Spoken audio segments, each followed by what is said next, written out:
Patricia, toi, tu travailles au portail VIH-Sida. T'es à titre de chargée de projet au volet éducation.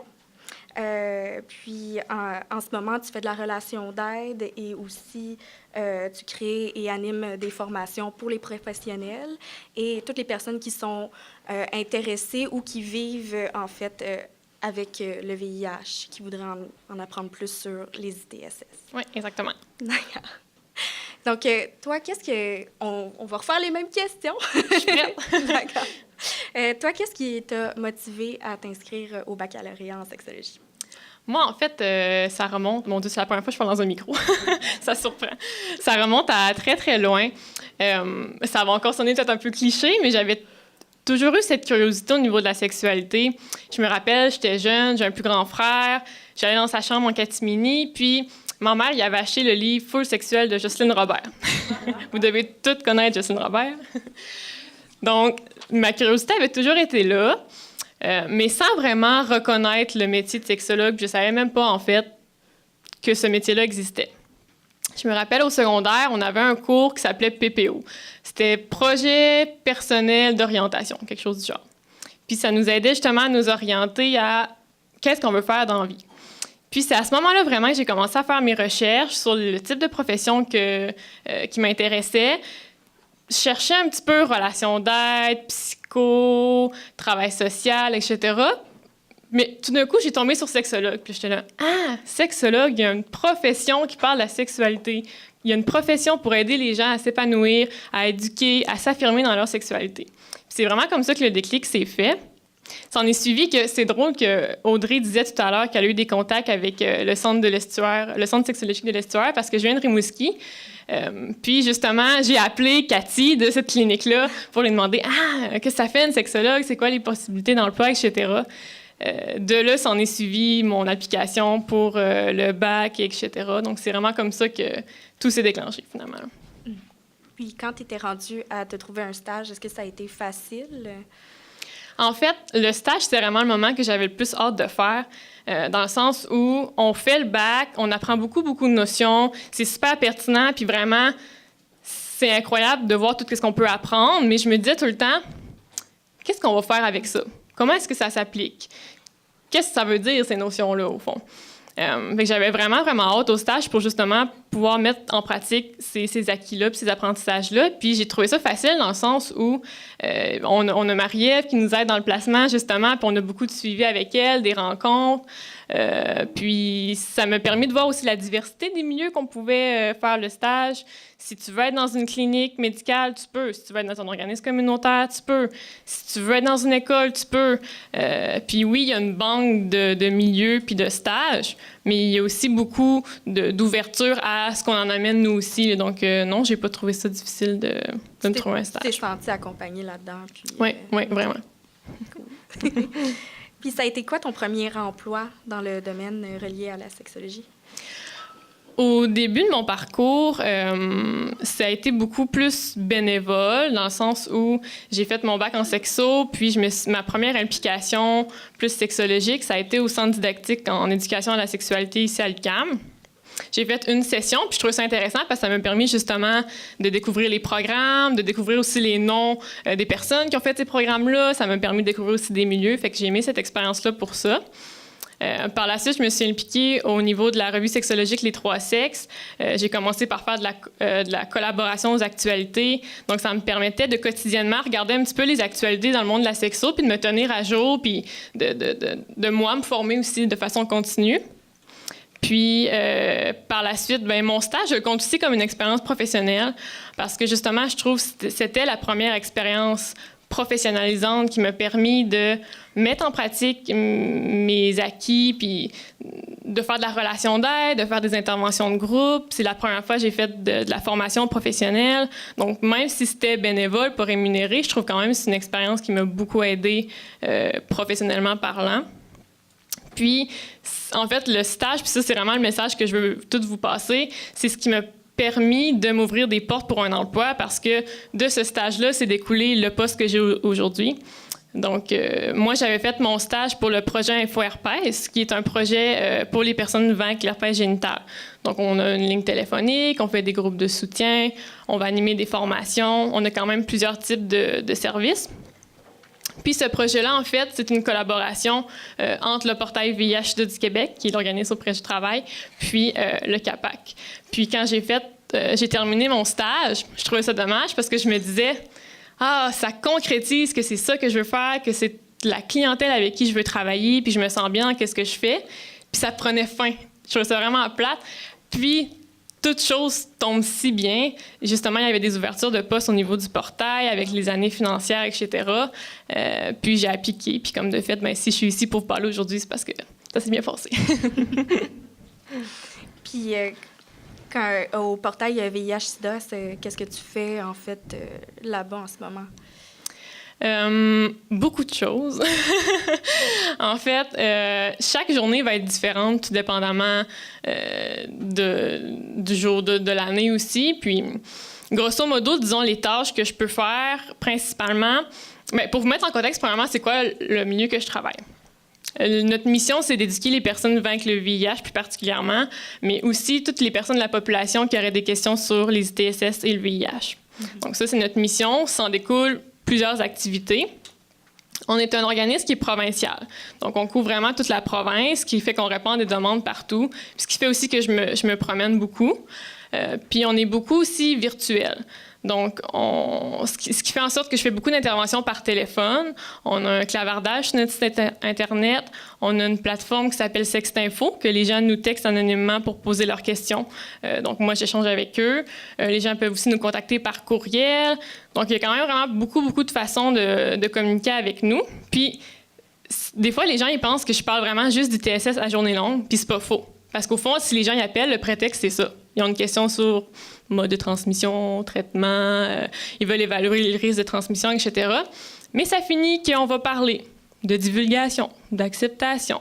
On peut parler d'identité de genre, on peut parler d'orientation sexuelle. C'est tellement à l'intersection de plusieurs réalités quand on parle des ITSS. Puis c'est ça que j'aime aussi de mon emploi, c'est que oui, je parle beaucoup d'ITSS, puis je suis spécialisée là-dedans, mais je parle quand même de la sexualité de façon très, très générale. Donc ça fait partie d'une des interventions que je fais plus au niveau relation d'aide. Sinon, tu l'as mentionné aussi, ce que je fais beaucoup, c'est de la création puis de l'animation de formation. Oui, pour les professionnels communautaires ou les professionnels de la santé, mais aussi, disons, aux personnes qui vivent avec le VIH ou les personnes qui seraient concernées par les ITSS qui auraient besoin de plus d'informations. Donc, je le crée. J'ai notamment créé une formation ITSS 101, par exemple. J'anime aussi une formation VIH 101. Présentement, je suis en cours d'autres projets pour en faire une plus en lien avec l'anxiété que peut occasionner, disons, les ITSS. Puis c'est parmi ces actions-là que je mets toujours aussi ma touche sexologique. Puis des fois, j'ai des slides sur la positivité sexuelle, j'ai des slides qui font ma marque, qui font que je me différencie aussi des autres professionnels de l'organisme. Fait que c'est le fun de pouvoir créer du contenu comme ça, là. Ouais. Puis est-ce que c'est quelque chose à quoi tu t'attendais avant de rentrer au portail VIH-Sida, qu'il y ait toutes ces... parce que là, tu as dit que les clients viennent te parler principalement des ITS, mais de là, de voir toutes les possibilités que tu as dans ton emploi, est-ce que c'est quelque chose que tu savais? C'est sûr que j'avais quand même une certaine idée, puisque j'ai fait mon stage auprès de ces milieux-là. J'avais tâté un petit peu les genres de demandes qu'on avait et la clientèle aussi, la clientèle cible. Mais là, je vous ai juste nommé deux des plus gros mandats que je fais, mais je pourrais partir pendant longtemps, là.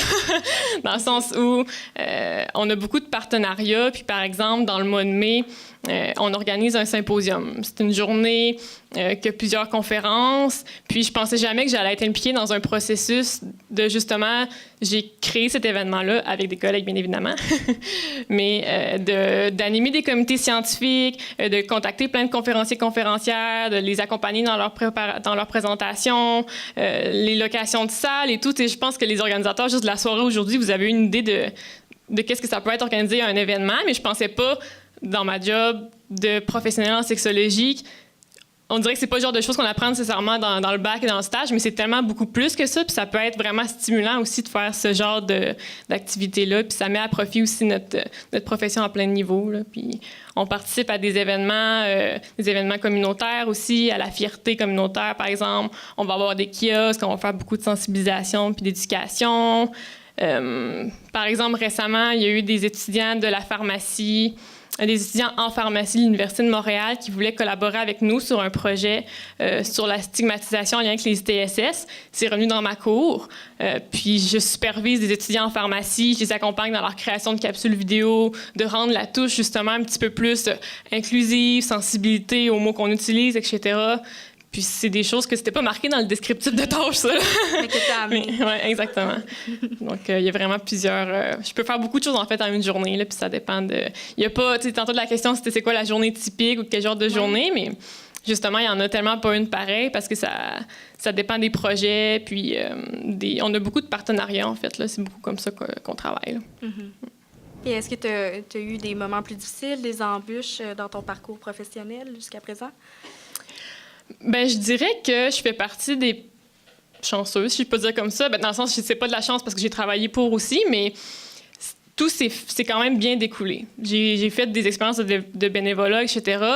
Mais il y avait eu des ouvertures de postes au bon moment. J'ai appliqué, j'ai passé un parcours standard dans le sens où j'ai fait l'entrevue quand même avec mon boss, etc. Ça n'a pas été fait sur un coin de table. « Ah, c'est bon, t'es engagé, etc. » Mais j'ai quand même eu cette facilité-là de, oui, j'ai eu une belle expérience de stage, je me suis beaucoup impliquée dans ce milieu-là, puis ça m'a porté fruit. Puis c'est pour ça que j'ai envie de le dire, parce que oui, j'ai peut-être pas eu ces embûches-là de devoir me trouver un emploi, d'envoyer plein de CV. Oui, je le faisais quand même durant mon parcours. J'ai essayé de me trouver des emplois d'été, par exemple, puis ça fonctionnait pas nécessairement. Mais c'est un bel exemple que le stage, c'est vraiment un milieu pour se faire des contacts aussi. C'est pas pour rien que si ce soir je suis ici, oui, j'ai fait mon bac en sexo comme toutes vous, mais on peut se démarquer aussi de plusieurs façons. Fait que le stage, je trouve vraiment que c'est une belle porte d'entrée, en fait, pour un premier emploi. Ouais. Puis les alliés que tu avais dans ton milieu de stage, ça a été qui? Qui t'a aidé principalement? Pour les opportunités d'emploi ou... Ben, c'est sûr que je pense que j'ai eu de la reconnaissance beaucoup des superviseurs de stage, mon professionnel qui apporte toujours des commentaires, mon professionnel associé, là, mon boss en fait, qui amène toujours des commentaires super pertinents. C'est ce qui renforce aussi nous en tant que professionnels, puis en tant que... Moi, je dis pas sexologue parce qu'en fait, j'ai pas appliqué à l'ordre des sexologues. Je suis professionnelle en sexologie ou intervenante en sexologie, peu importe de quelle façon on peut le dire. Mais c'est sûr que c'est c'est de se faire un réseau aussi, puis des petites implications qui peuvent avoir l'air minimes, comme le bénévolat au centre didactique ou auprès de la revue Les Trois Sexes, peu importe, mais qu'au fond, ils ont vraiment une valeur qui doit être affichée puis reconnue, finalement. Il n'y a aucune expérience qui est inutile. Non, vraiment pas. Puis on acquérit, des fois, c'est difficile d'être capable de mettre un mot sur « Ah, mais qu'est-ce que cette expérience-là m'a apporté? » Mais peut-être que tu n'es pas capable de le dire verbalement, mais...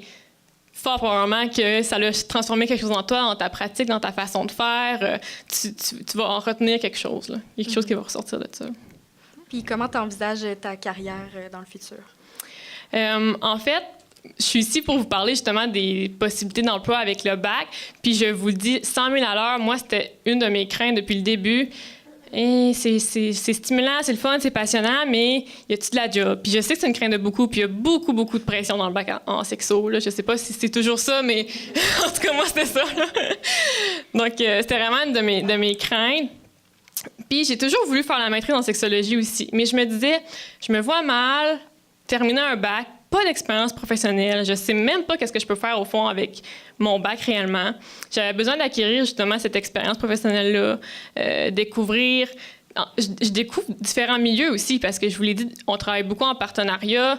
Je m'occupe de la formation à l'interne aussi des professionnels. Fait que je fais venir du monde de Aztec, de Réseau, de la Clé des Champs, qui est un organisme en anxiété, de Femmes autochtones du Québec, peu importe. Je me fais des contacts, j'apprends à connaître aussi les différents organismes.